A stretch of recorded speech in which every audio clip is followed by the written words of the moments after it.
Hi guys, Jordan from P&P Campers. I'm just going to be doing a handover video on this Autocruise Vista. Now, to be honest, this is one of my favourite makes and models of all time, really. The layout in here is so clever, where it's such a short vehicle. I think it's 5.5 or 5.4 metres, I think. So based on the Peugeot Boxer, so you sit on the proper sort of decent rugged chassis. Nice extras on here as well. You've got the air conditioning on this one, which is not a standard thing, so that would have been an optional extra. But yeah, what I'll do is I'll basically go around the entire outside of the van with you, and then we'll jump inside and I'll show you through there as well. So under the bonnet, we've got your consumable bits over on the left-hand side. So you've got washer fluid, power steering fluid, engine coolant, brake fluid, and your engine oil is just this one down here. You've got your engine oil dipstick, which is this little yellow one just here at the front. And then, as I say, you've got your air conditioning pipes just there. You've got a couple of bits of information on the top just here. So you've got your paint code, which is the white colour. All right, so the white colour throughout the vehicle is Fiat 249.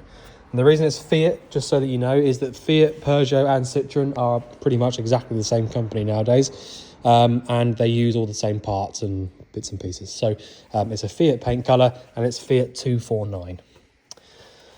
Your air conditioning information is just here as well.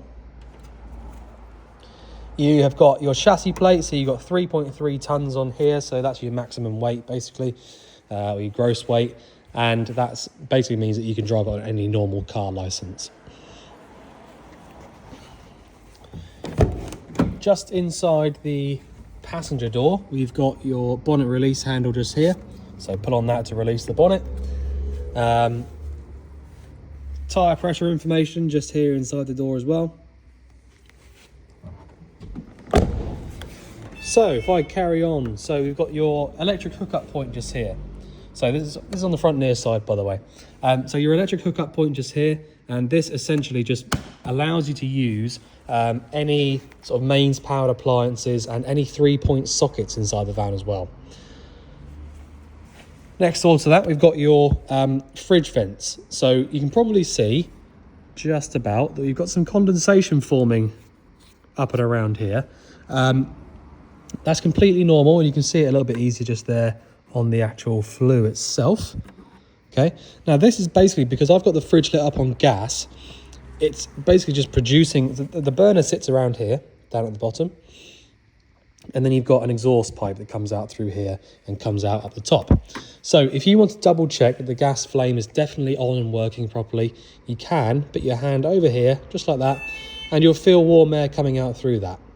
And that essentially just means that you can double check that your gas burner is working properly.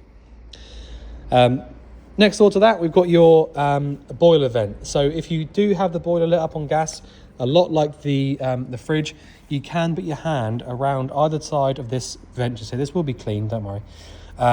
You can put your hand either side of this vent just here where I'm doing it now, and you should be able to feel warm air pumping out through there. So that's another way of double checking that your boiler is lit as well. Next thing we get to is your gas locker. So you can see on the front of the actual locker itself, you got a nice big LPG sticker on there. So if in the event of an emergency, the fire brigade or whoever will be able to see where the gas locker is. In the actual locker itself, you have got a regulator, what they call a bulkhead regulator up the top just there. This little point just here, you haven't got to do anything with this. I will just show you. That is basically your testing point. So when we do our pressure tests, we check it from there. But as I say, you don't actually have to do anything with that. You also don't need to do anything with this, because that is also for our testing point, so just leave that where it is. The only thing you need to know really is that you've got a date on this pigtail hose. You've got 5 years after the date that's written on the hose. So you've got 2024 written on here. So you've got till 29 to replace this pigtail hose. I did replace this when I was doing the hab check because this was way out of date. To turn the bottle on, we go anti-clockwise around to the left, and that will turn it all the way on. And we go clockwise all the way down, around to the right to turn it off. Now this is, at the moment, this is a butane bottle in here. Now you can fit propane bottles in here if you want to. It's just the one that we had that was actually full to put it in for the habitation check. So we always give away a full bottle. The two that were in here before were completely empty. So yeah, I put a brand new one in here. But as I say, if you want to change over to propane in the future, you can do. It just means that you have to get a different pigtail hose because the fitting will be different on the top. But there you go. So what's next? So above there, actually on this near side of the van, we have got a full-size Fiamma F45S awning. Actually it's not an F45S, it's an F45i. So the awning is basically, it's very simple to use. You just wind it out from this side here, get it to whatever sort of position you want it to be in, and then you can drop the legs down and fix them down as well. So there's really nothing to it. I did get it out as part of the habitation check, lubricated all of the joints and fittings and put it all back. So you shouldn't have any problems with that. The back of the van, we have got the twin step just here, which has got its own little switch just inside here to the left. So you can see here, step coming out really nicely, like so. You will need to make sure that you close that step, make sure that the step's closed before you start driving. I don't know off the top of my head for definite on this particular van, but most motorhomes will give you an absolutely horrible buzzing noise in the cab if the step is out when you go to drive off. But it's always good practice to just press it in and close it off before you actually leave. So as requested, customer has requested we fit one of these D-bars on here. Now I will just mention that because of the type of door you've got here, I made sure when I fitted this, I made sure that two things. One, that it wasn't obstructing this Autocruise logo just here. You know, I didn't want to just put it bang on the middle of there and then just ruin all of that. So I put it slightly to the side of that. But the other reason that I put it there is so that when you close it across, it actually covers up this little lock here as well. So for obvious reasons, that means that you won't be able to drill this out and it'll be it's like double secure. But because of that, because of the sort of shape of the door and this little part just here sticking out a little bit, it is a little bit stiff to get it to completely lock. In my opinion, that's a good thing because it means that there's no play in the actual handle itself when you actually lock it up. But it just means that basically when you go to pull this across, you'd have to kind of push on the door a little bit with your other hand just to get it to completely lock. But it's just one of those things that actually I think is probably better. But yeah, I just thought I'd point that out. If I was to do it anywhere else, if I was going to have this coming across and missing this just here and making it a little bit easier to actually lock, then it also means that I would have been covering up these letters because it would be further over this way. And I also couldn't do it there because we've got this little piece just here. This little bit of furniture comes out and that is about here. So to be honest, that is the only place I could put it anyway. But it's just, as I say, because it goes over the actual handle itself, it kind of just, because it's not absolutely flush with the door, it kind of sticks out a couple of mil. It just means that you do have to push on that a little bit to get it to lock, but it's hopefully not a problem. So, anyway, enough about the D-bar, that's pretty boring. So the next thing we get to is your toilet cassette locker, which I haven't unlocked. So I'll just do that now. So the actual toilet cassette locker itself. If I just open that.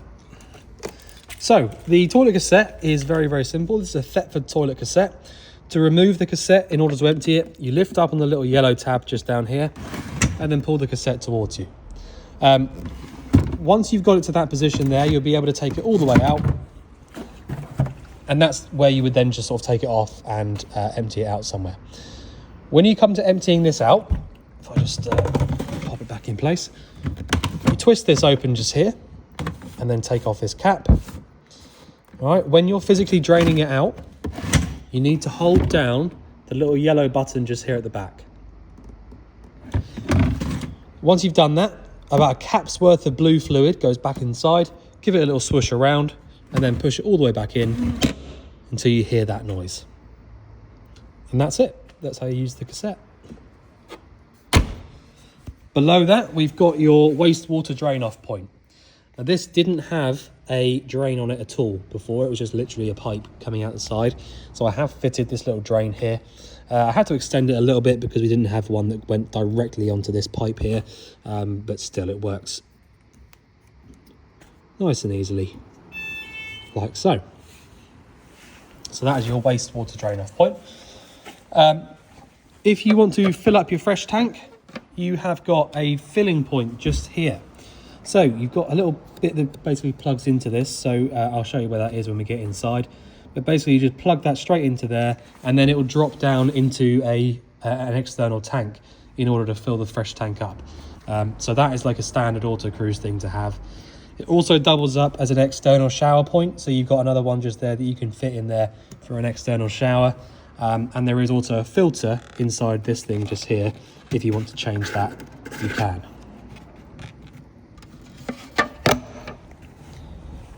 So in the cab, I'll just show you through here.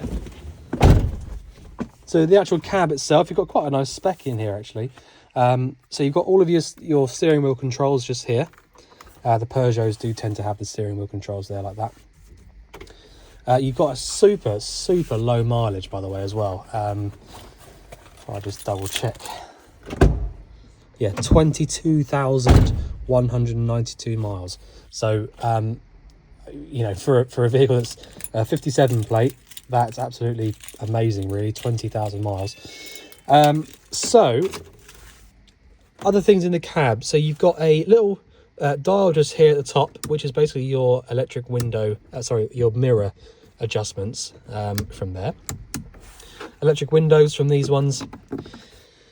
You got your washers and wipers on the right hand stalk. Your indicators and lights are on the left hand stalk. Below the left hand stalk, you've also got your cruise control function here as well, so you can have a little play with that if you like. You've got the 6-speed manual gearbox, so you've got a 6th gear just there, which does make a big difference on the motorway really. So that's a nice little extra to have as well.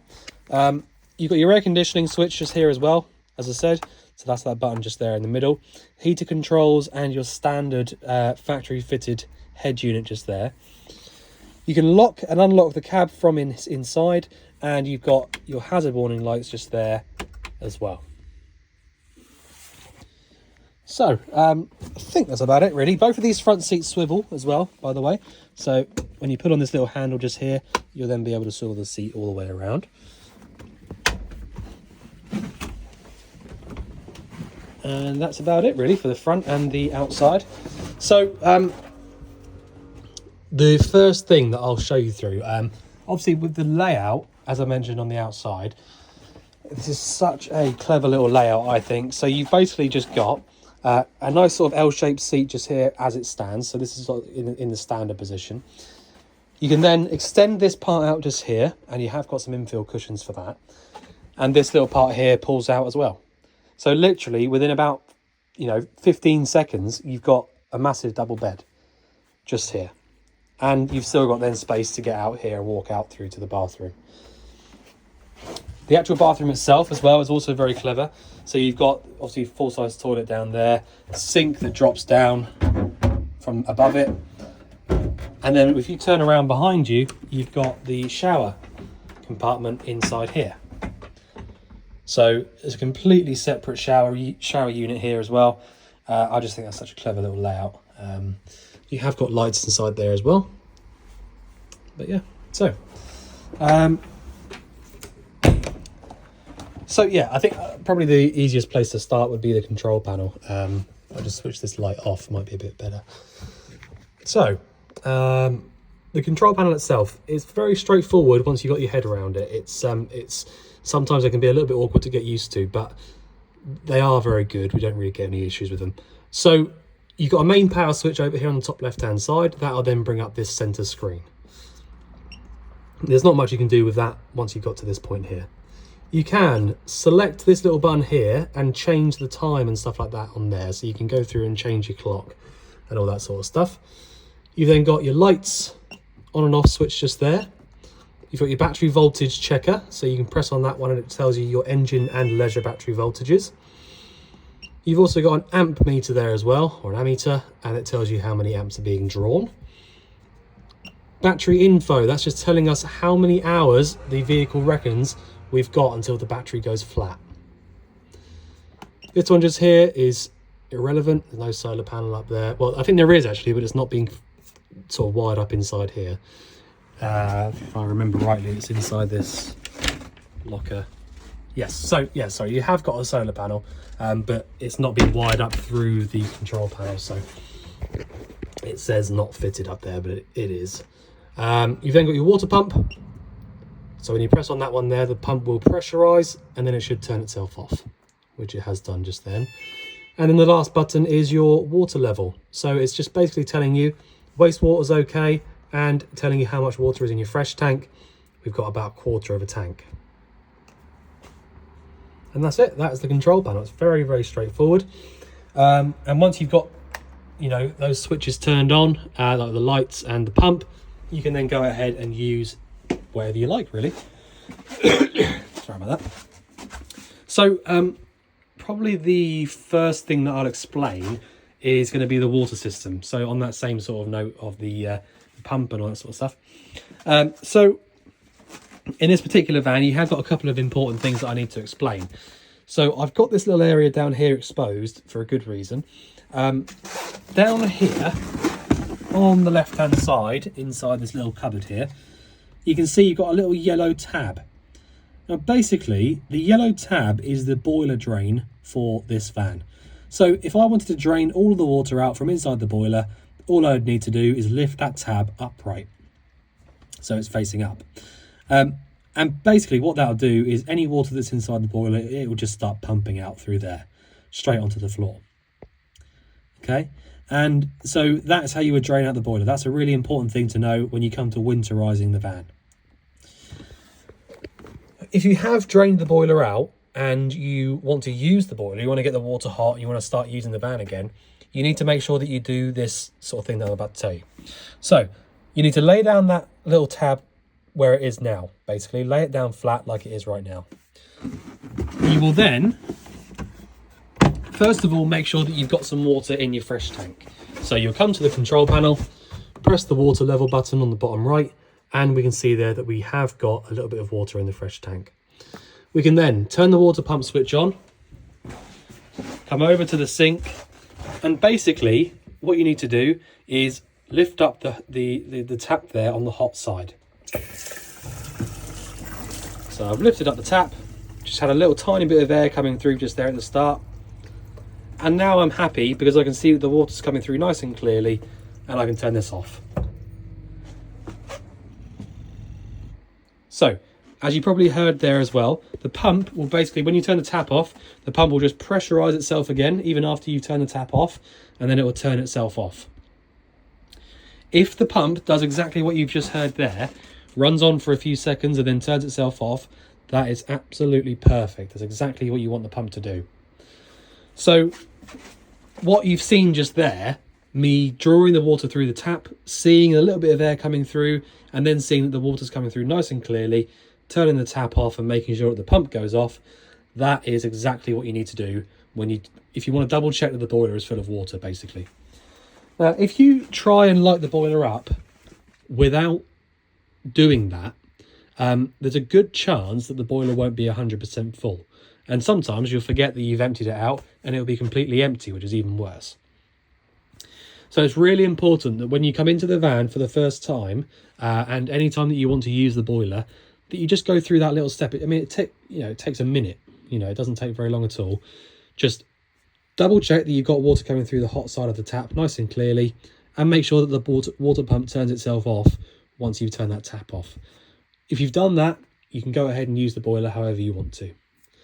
And just a bit of a side note, really, the reason that you need to do that is that if you try and light the boiler up on gas, if you try and get the water hot, basically, on whatever way, and the boiler is empty, it's going to overheat.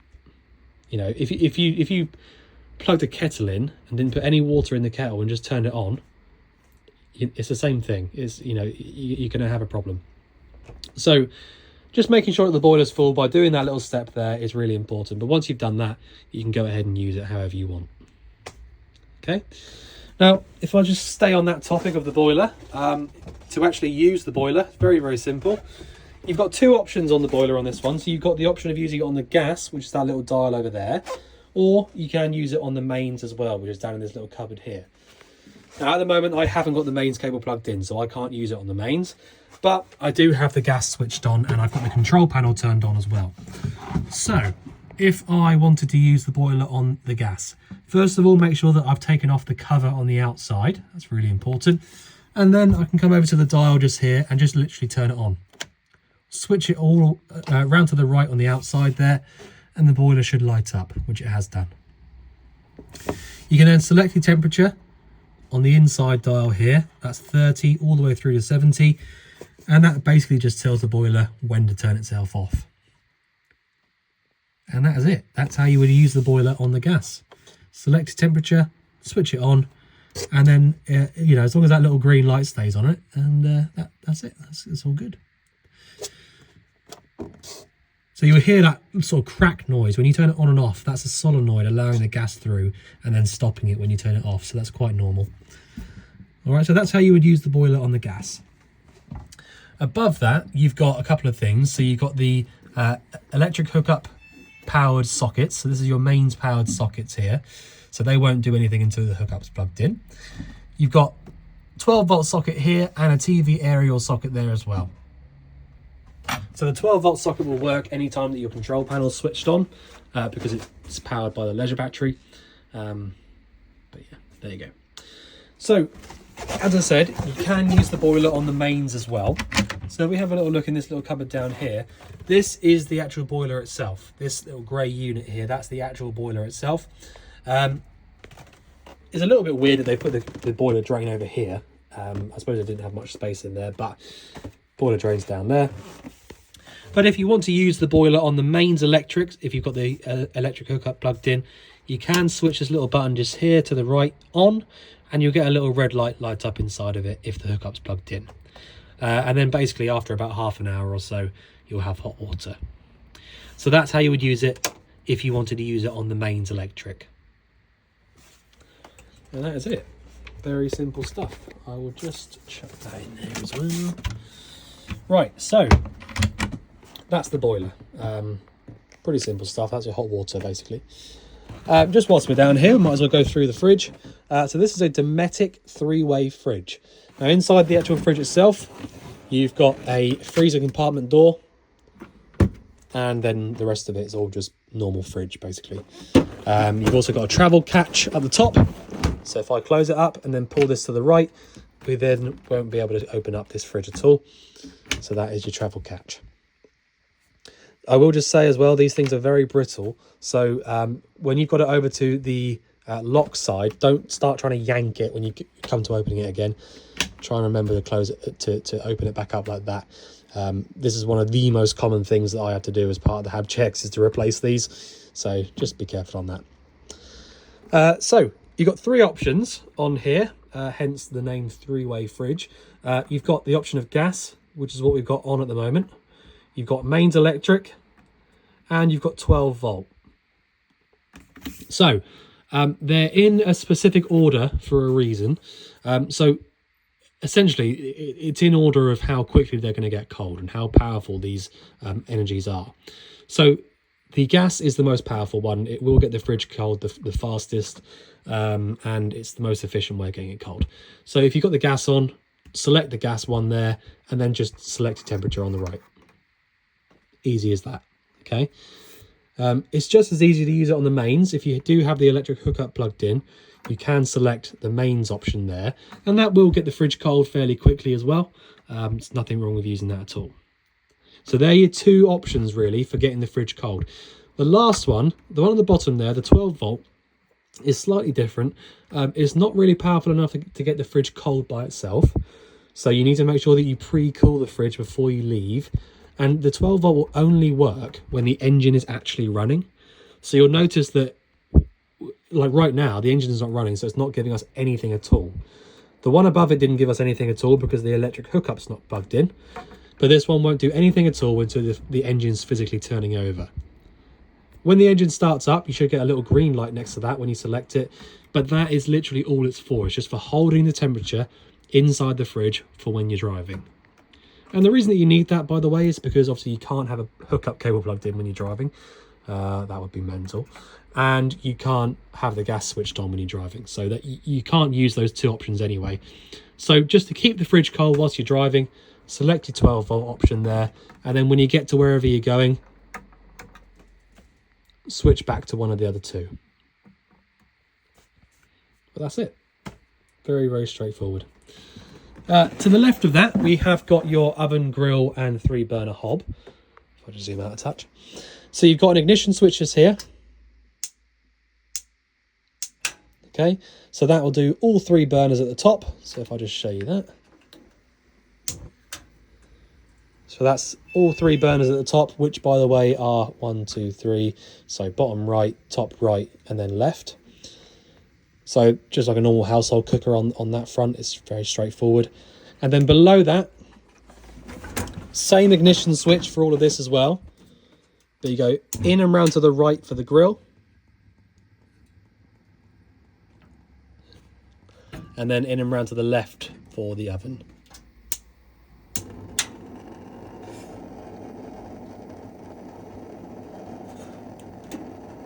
Okay, so fairly straightforward stuff on that front, but there you go. So above that, you've got an extractor with a light as well. Okay, so if you want to use that, then obviously you can do. Nice and easy. And then I think the last appliance is going to be the heating. So the heating is gas only, so you can't use this on the mains. And it's unbelievably easy. There's really nothing to it. Essentially what you've got the option on here of basically, if it's a summer and it's really hot and you want to just pump around some cool air, you can go up 1 or up 2. And basically, it will just start pumping around cool air inside the van. So that's no heating at all. If you go up, it's just literally just fan. Okay. Back down to the middle turns it off. So if there's no lights on the front of that, it is completely off. If you go down 1, we've got heating, but that's like small flame. And if you go down 2, we've got heating, but large flame. So if you're in a real hurry for the heating, go down to the very bottom. If you're not in so much of a hurry, just go down 1. And then after a few seconds, it's purging itself at the moment of any excess gas. And you probably heard just there, it lights up, no problem at all. And then after about 2 minutes or so, you'll have hot air pumping around through any of those little circular vents. And that is literally all there is to it. That's all you have to do to get the van warm. So down 1 or 2 is heating. Up 1 or 2 is cool air only. Back to the middle, no lights on the front, is off.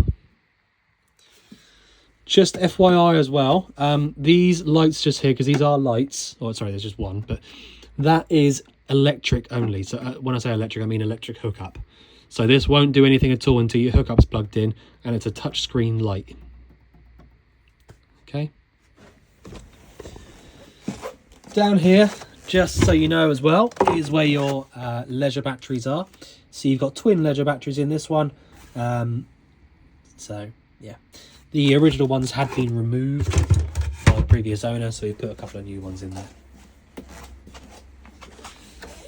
So just trying to work out. So this is the little point that I was talking about to plug into the outside. So that's your filling point for the fresh water in this van. So it just basically plugs in with this side here, and then this side drops down into a container. Inside here as well, just for when you have a good look through the van, which I'm sure you will, there is a bag inside here with another fitting like this. Difference is when you, the other one that you've got in there is basically one that you can plug in, but you don't have to have a pump connected to it. It just plugs in, and then on the other end it's got like a hose fitting. So you can just basically plumb it straight through. So you can use whichever one you want.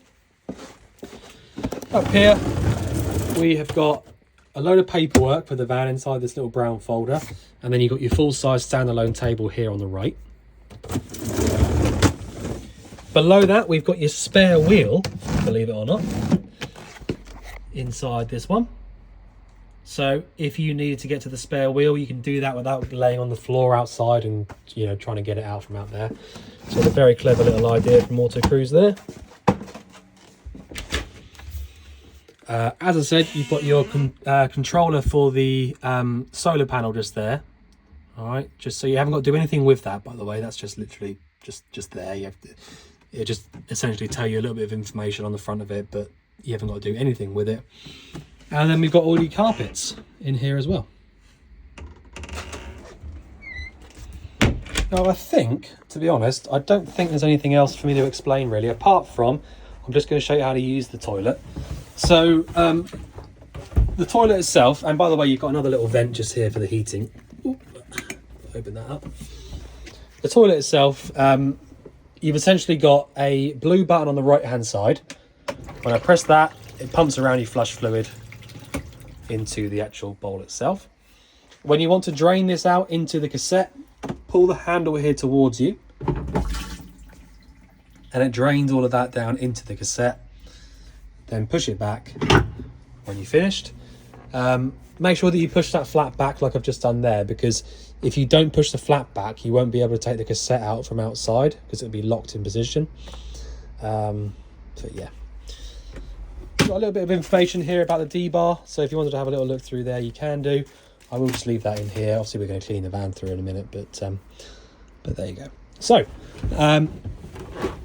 yeah, I think I've covered everything. If there's anything you think I've missed out or anything you want going over again, just let us know. But otherwise, we look forward to seeing you soon. Thanks very much.